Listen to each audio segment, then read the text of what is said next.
ঠিক আছে। অমৃতের নিমিত্ত সুরাসুরের দ্বন্দ্ব ও শ্রীকৃষ্ণের মোহিনী রূপ ধারণ।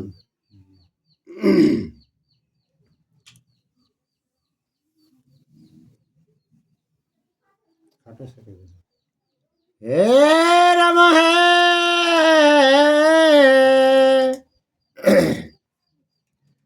আরে মুনিগণ বলে শুনো, সুতের নন্দন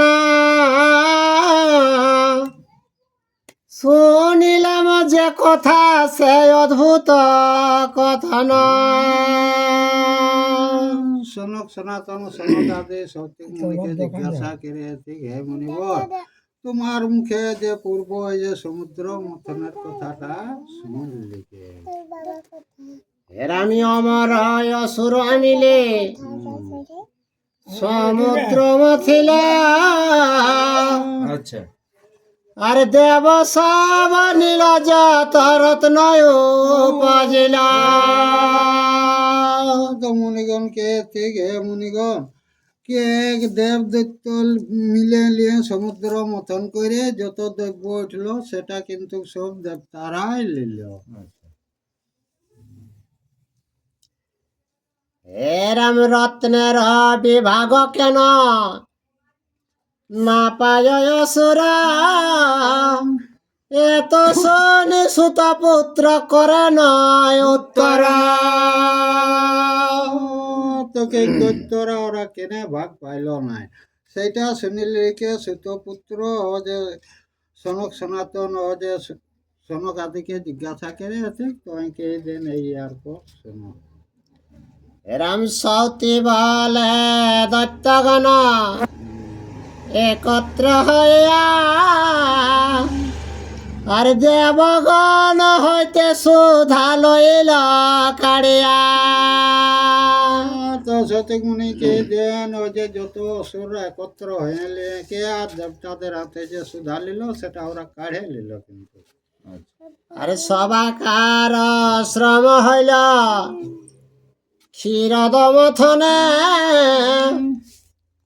যা কিছু উঠিল সব নিল দেবগণে। তো ক্ষীরদ সাগরে ওই যে মথন করায় সবাই যত পরিশ্রম হইল, তো সব কিছু যা উঠিল সেগুলা যত লীল দেবগণই দেবতারা লীল। এরামি ঐরাবত হস্তি নিল বাজি উচ্চ শ্রবা, লক্ষ্মী কৌত ভাদি মনে শত চন্দ্রয়াভা। তো ইন্দ্র লেলে খাতি ঘোড়া আর লক্ষ্মী আর ও যে কৌস্তব মনিটি লেলে কোনে নিজে নারায়ণ। আরে সকল লইল যেন শিশু ঘনে ভাণ্ডে, অমরের ভাগ আছে হয় সুধা ভাণ্ডে। মুনিগুলাকে ঠিক কিনা জানবে, সেই ছলাকে ছোট ছেলাকে ভাঁড়ে নিল সেই লোকে, সেই মতন অমররা অসুররাকে কিনে করল কে? ওরাও তো ভাগি বটে রে বাবু। এত বলে কাড়িয়া লইল দৈত্যগণ, দেবদত্ত সকল হইল তৎক্ষণ। তো দৈত্যরা যখন দেবতারা খাতলে কাড়ি লেলতেন তখন দেবতারা সঙ্গে তো গন্ডগোল হয়ে গেলেন, দেব দৈত্য একটি নেই। এরম মধ্যস্থ হইয়া হর কলহ ভাঙিলা, দেবদৈত্যগণ প্রতি ডাকিয়া বলিল। মধ্যস্থ লেলিকে শিব ঠাকুর কলহটা ওরা মিচুল করলেন আর দেবতারাকে কেনা খেলেন শিব ঠাকুর। আরে অকারণে দ্বন্দ্ব সভে কর কি কারণ, সবার অর্জিত সুধা লহ সর্বজন। তো শিব ঠাকুরকে দেবদৈত্য তাদের দ্বন্দ্ব কি কারণে? সবাই পরিশ্রম করেছে, তো সবাই মিলে ওটা সুধাটা ভাগ করে। এরাম শিবের বচনে দ্বন্দ্ব নির্বৃত্ত হইল, কে বাটিয়া দিবে সুধা সকলে কহিলা। শিব ঠাকুরের কথাটাই সবাই নিবৃত্ত হলা, তাহলে কে থেকে সুধাটা তাহলে কে বাটে দিবে? আরে হেন কালে নারায়ণ ধরিয়া স্ত্রী বেশ ধীরে ধীরে উপনীত হইলা সেই দেশ। তো নিজে নারায়ণ মোহিনী রূপ ধারণ করলে লিখে আর ধীরে ধীরে সেই জায়গাটায় উপনীত হলা। রূপেতে হইল আল চতুর্দশ পুরা সুবর্ণে রচিত চাচা তার চরণ নপুরা। তো যে মোহিনী রূপটা কিনা করে 10 কোষ আলাকে দে, আর ও যে মোহিনী রূপ যেসন একটি সূর্যকে ভালানি পারা যায় সেই রকম ওপর নপুরে আলাটা অতনাটা আরো ফলে। রাম কখন দজিনী পদ মনোহর গতে যে চরণে জন্মিলেন গঙ্গা ভাগীরথী। তো সেই পদ গঙ্গর রকম যে মা গঙ্গা ভাগীরথী যে চরণে জন্ম লাই সেই চরণে যার গন্ধে মকরন্দ তজি অলিবিন্দা লাখে লাখে পড়ে ঝাঁকে পে মধুগন্ধ। তো ভগবান কেশ না কেন সেই মধু ছাপ সদৃশ্য হবে। তো ভ্রমর প্রত্যেকটা জাত সেই ছাপটা, তো সেই রকম ভ্রমর যারা ভগবানের ভক্তকারী সেই তারা আলা মধু পায়। আর যুগ্ময় অরু রম্ভা তরু আচ্ছা, চারু দুই হাত মধ্য দেশ হেরি ক্লেশ পাই মৃগনাথ। তো হাত বুকে এগুলা কর ওকর শরীর একর বর্ণনা দেখি। আর নাভি পদ্ম বিধি সদ্য অপূর্ব নির্মাণ স্তনদয় কুশয় ককরক সমান। এগুলা শরীরে করে সব বর্ণনা। এরাম ভুজঙ্গ সমভুজ মৃণাল জিনিয়া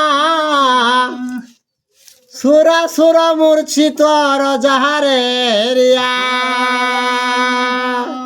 তো হাত ইলা জানবে ভুজঙ্গ মানে সাপ রকম গোল আয়, আর কিনা হলা যে যেই ওকে ভালো দেখতে হি আর কিনা তাকর রূপে একবারে মোহিত কে যাবে। আরে পদ্মাবার জিনিস কর চম্পক আঙ্গুলে নখ বিন্দ জিনীন্দ্র প্রভাগ নসালে। এগুলা শরীরের উপরে বর্ণনা করতে। আরে কটি কাম জিনিস সাম বদন পঙ্কজ মনোহর অষ্টাধর গড়ুর অগ্রজ।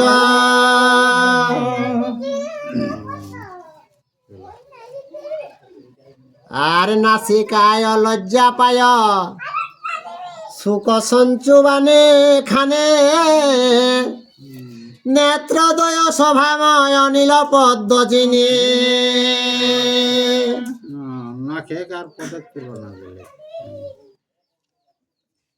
আর পুষ্প চাপ হরে দাপ ভ্রুযোগ ভাঙিয়ে ভঙ্গিমা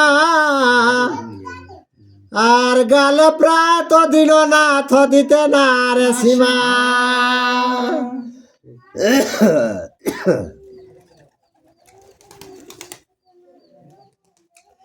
এরাম পিত বাস করে হাস স্থির সৌদামিনী।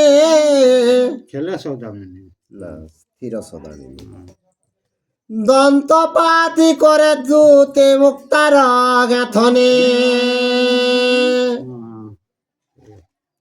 দাঁত গিলা জানবো সেই মুক্তা গাঁথনি সেই রকম আর কিনা। আর ও যে যখন মুচ মুচ হাসি চাই সেইটা জানবে সেই কোন চন্দ্রেকর কিরণ রকম আর কিনা মুক্তা আভাটা হবে।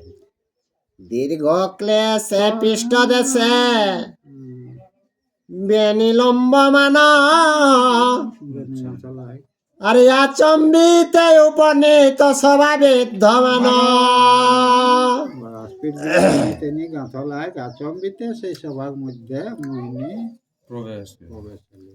দৃষ্টিমাত্রে সর্বগাত্রে কামেতে দহিলা সুর সুর তিনপুর ঢলিয়া পড়িলা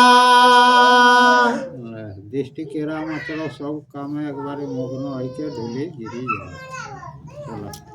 এরাম সবে মূর্ছাগত হইল দেখিয়া মহিনে ততক্ষণে চেতন পাইলা সোল পানে এমনি রূপটা দেখি সব মূর্ছাগত হয়ে গেল, তো নিজে স্বরূপানীয় কিছুক্ষণ পরে শিব ঠাকুরে সেই মোহটা গেলে। রাম চৈতন্য পাইয়া হর একদিষ্টে চান দুই ভুজ পাশরে ধরিবারে জানা শিব ঠাকুরের যখন জ্ঞান ফিরে গেলে তখন দু ভুজা প্রসার মানে এরকম অসার কে লিখে তাকে ধরে যে নেপাল থেকে যায়। রাম কন্যা বলে যোগিতর কেমন প্রকৃতি ধরিতে আইস বুড়া হয়ে ছন্নমতি তো মোহিনীকে কি বুড়া যোগী ছন্নমতি এলে ওকে ধরে জন্য হয়েছে রে বাবা। এ তো বলে নারায়ণ জান শীঘ্র গতে পাছে পাছে ধাইয়া চলেন পশুপতি তোকে ওই রাস্তা ঘুষি লেগে মোহিনী চলে লাগলি তখন পেছন পেছন পশুপতিও সোজা লাগছে ঠাকুর। আর হর বলে হিরণাক্ষে মুহূর্তে কে রহ দাঁড়াইয়া তুমি মরে কথা কহ গে মোহিনী একটু দাঁড়াকে আমার সঙ্গে একটু কথা বলার তুমি যাবে। আর কে তুমি কথাই থাক কাহার নন্দনে কে হেতু আইলা হে থাক সত্যবানে কথা তোমার জন্ম বটে কে বটিস কি কারণে, তাহলে সেই সত্যবাণীটা কিন্তু শিব ঠাকুর মোহিনীকে কে সত্যবাণীটা বলো। এরাম তৈলক্যের মধ্যে যত আছে রূপবতী তব পদ নখ নিন্দে সবাকার জ্যোতি তিন পুরে যত রূপবতী আছে তোর একটা নখের কোনায় সবগুলাকে রূপে কানে দিচ্ছে। আর দুর্গা লক্ষ্মী সরস্বতী সচি অরুন্ধতে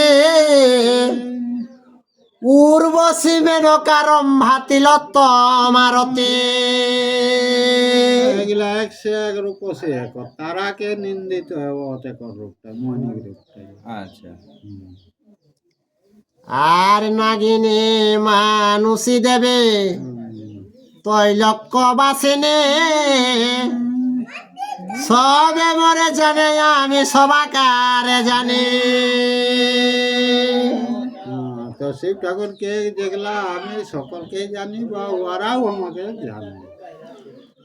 আর ব্রহ্মাণ্ডে ছয় কভু না শুনি না দেখে কথা হতে আইলা সত্য কহ সচে মুখে কে ব্রহ্মাণ্ডে আমি কব দেখি না শুনিও না, তো হে সতী মুখী তুমি সত্য কথা বলো। আচ্ছা। কন্যা বলে বুড়া তর মুখে নাহি লাজ মর পরিচয়েতে তোমার কোন কাজ।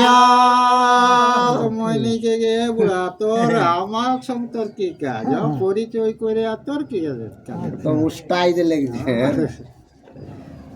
আর তৈলবিহীনা অঙ্গে ছাই শিরে জোটা ভার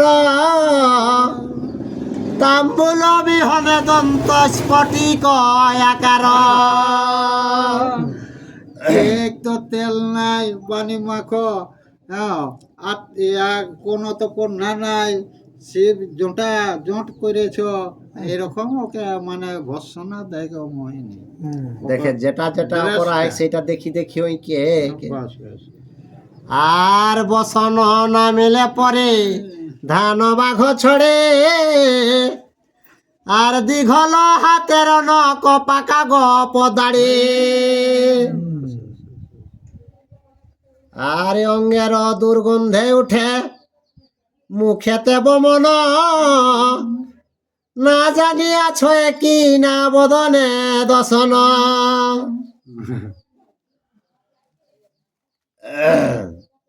রামর অঙ্গ গন্ধ দেখ ব্রহ্মাণ্ড পুরিত